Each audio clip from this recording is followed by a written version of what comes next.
C'est donc la grande sœur de JSC qui est très heureuse d'être là aujourd'hui. Donc, je suis depuis peu, depuis le mois de mai, la présidente de la Ligue contre le cancer. Mais j'étais déjà vice-présidente de la Ligue depuis 8 ans.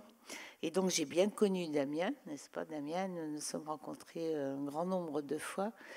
Et ce que vous avez rappelé des mots d'Henri Pujol est très typique, en fait, d'Henri Pujol, de ce président qui a vraiment marqué la ligne. Et j'insiste un peu parce que ça va leur être trop longue. Je dirais que les États généraux de la Ligue en 1998 ont été un tournant considérable dans la prise en compte du cancer dans la société. C'était la première fois que les malades atteints de cancer pouvaient s'exprimer. Et vous avez entendu ce que Damien dit. Ils se sont retrouvés à 4 jeunes. Et ça a été le point de départ de la cristallisation de cette solidarité.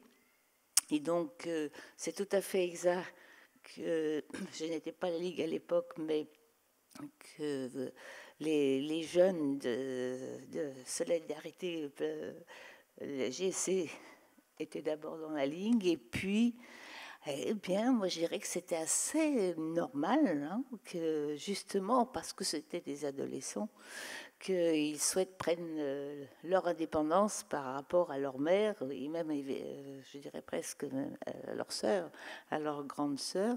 Donc l'association a été fondée. Elle est toujours, d'ailleurs, je me permets de lire, hébergée à la Ligue. Et d'ailleurs, je le dis à Mathieu, le nouveau président, vous êtes bien sûr, comme Damien l'a été, le bienvenu. Ce ne sont pas des grands locaux, mais ça peut être quand même être suffisant pour le JSC. Alors, je retiendrai de ce témoignage de Damien, que je trouve très émouvant, parce que c'est quand même une histoire, et si j'ai bien compris, une histoire qui se tourne pour lui, tout au moins. Je pense qu'il a beaucoup œuvré. J'ai retenu un mot qui est important. Il a dit, après les États généraux, nous nous sommes retrouvés à quelques-uns et nous avons commencé à revendiquer. Et ça, c'est un mot extrêmement important, parce que c'était un tout petit noyau, vous voyez, sur les doigts d'une main, d'adolescents atteints de cancer qui, par leur vécu, ont dit « ça ne va pas ». Ça ne va pas. Et cette revendication, permettez-moi de le dire, a quand même été bien entendue par la mère ou la grande sœur. Pourquoi ?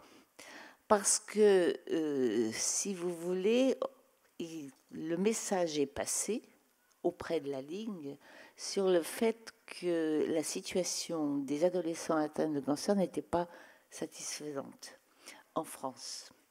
Et que donc, je me souviens très bien que la Ligue, au cours d'un conseil d'administration très solennel, a décidé de lancer un programme adolescents et cancer. Ça, c'était en 2005, fin 2004 même. Et que la première chose que nous avons souhaité faire, c'était de se poser la question, mais quelle est la situation en France ? Comment, dans les différents établissements, on accueille les ados atteints de cancer? Et comment ça se passe en Angleterre? Et comment ça se passe en Allemagne? Et donc, ça a fait l'objet d'une année de travaux, d'études, qui ont été faites, alors je ne sais plus où elle est là, essentiellement par un bon nombre de membres actuels de GOAJA. Donc vous voyez que on se retrouve, on ne se perd pas. Et cette première étude a été très importante parce que c'était un état des lieux. Un état des lieux. Et c'est à partir de cet état des lieux que la Ligue a dit, eh bien, que peut-on faire pour essayer d'améliorer la situation?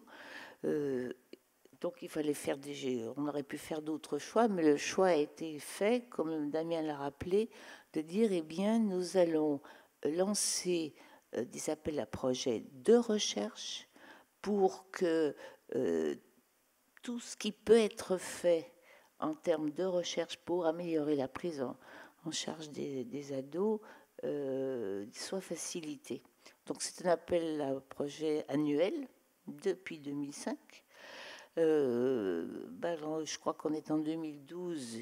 Il y a eu encore un appel à projet cette année. Ça fait 25 projets, vous voyez, au cours du temps. Le point important, c'est pas le nombre, c'est pas non plus je ne mentionnerai pas l'effort financier que ça a représenté, l'effort des chercheurs qui ont pu bénéficier de cette aide, l'effort des experts qui ont expertisé, et Damien n'était pas un expert, je le dis tout de suite, donc en tout, il n'y a pas de conflit d'intérêt dans le système. Le point important, c'est que ça a permis d'aborder de façon pionnière, il faut bien le dire, enfin je le pense en tout cas, des thèmes du genre. Comment peut-on mieux prendre en charge les ados, par exemple en facilitant l'éducation thérapeutique, c'est-à-dire pour qu'ils comprennent mieux les traitements, que la compliance soit meilleure.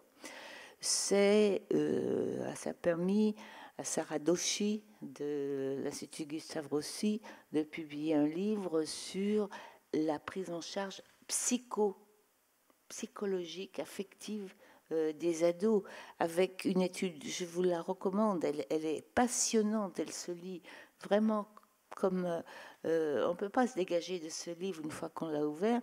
Pourquoi? Moi, ce qui m'a beaucoup frappé, si vous voulez, c'est que dans ce livre, sur des études conduites de façon scientifique, on peut apprécier, si vous voulez, le rôle de la mère de l'ado dans la prise en charge de la maladie. Ce qui est un peu étonnant quand vous y pensez. C'est à la fois étonnant et pas étonnant.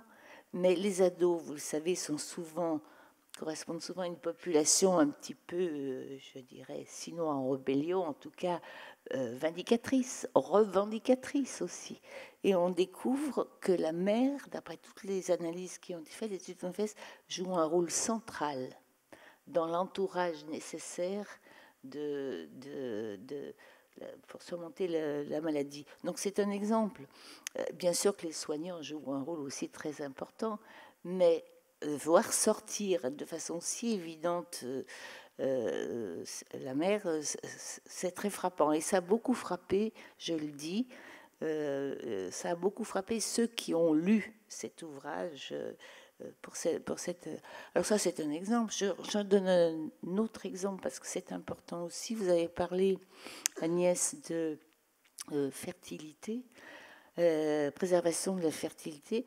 Eh bien, parce que dans l'état des lieux que nous avions fait, on s'est aperçu que c'était un gros sujet, un très grand sujet, très important pour cette tranche d'âge, qui n'était pas abordé ou quasiment pas abordé même par les soignants. Et donc, nous avons fait faire des études, et vous le connaissez, le petit ouvrage qui a été publié avec les sécos. C'est très important, ça donne des conseils très, très simples, mais très utiles pour alerter l'adolescent avant une chimiothérapie, bien sûr, de ce qu'il faudrait faire ou de ce qu'il faudrait demander, simplement demander. Donc, je ne donne que ces deux exemples pour vous montrer que, à sa façon, la Ligue a été complémentaire de ce qui a été fait par l'INCa. Je dois dire aussi que vous parlez du plan cancer 2 et de la mesure 25.3. Je me permets d'ajouter que la Ligue a beaucoup plaidé pour que dans le plan cancer 2, justement, cet aspect-là soit pris en charge. Donc voilà, c'était pour vous dire que la Ligue a accompagné autant qu'elle le pouvait, qu'elle continuera à le faire. Actuellement, on le fait aussi, je vous ai dit qu'il y avait encore des projets de recherche, mais on le fait d'une autre façon aussi, complémentaire, on s'est aperçu que ça pourrait aider la prise en charge affective, psychologique du traitement pour les ados si dans les établissements de soins, alors toute la question est de savoir si c'est en pédiatrie ou en service adulte, il y avait un lieu de bien-être convivial pour que les ados puissent, disons, ne serait-ce qu'être ensemble à un moment donné dans la journée. Et donc nous avons lancé deux opérations pilotes de ce point de vue-là. La première, c'est pas grave, Isabelle, oui. La première a tout à fait a été conduite en un temps record. Nous étions très satisfaits au CHU de Strasbourg. Et on a pu inaugurer en grande pompe, bien sûr, avec l'aide, je le dis, de l'antenne de JSC à Strasbourg. Ce sont vos adhérents de JSC qui ont donné leur avis sur les couleurs du lieu, les ordinateurs qu'il devait y avoir, enfin, etc., les fauteuils. Bon, donc ils ont... leur point de vue a été, on en a tenu compte. Et c'est quand même quelque chose d'assez remarquable qui permet d'accueillir 12 à 15 ados en traitement, en cours de traitement. Et c'est leur salle dans lesquelles ils sont. Donc, nous appelons ça des espaces jeunes. Je vous l'ai dit, c'est une expérience pilote. Il y en a une deuxième que l'on essaye de faire conduire à Nantes. Et puis, à partir de là, on verra. Et donc...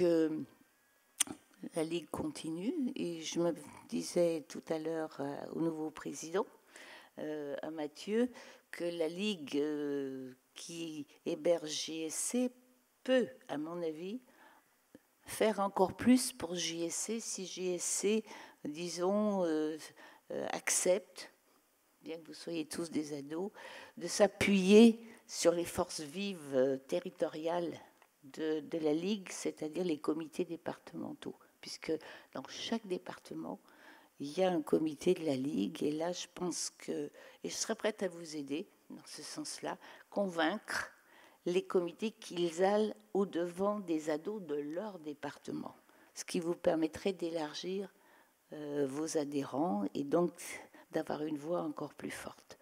Voilà ce que je voulais vous dire. Je vous remercie. Et bien sûr, vous avez entendu, il faut qu'on remercie Damien pour sa longue contribution.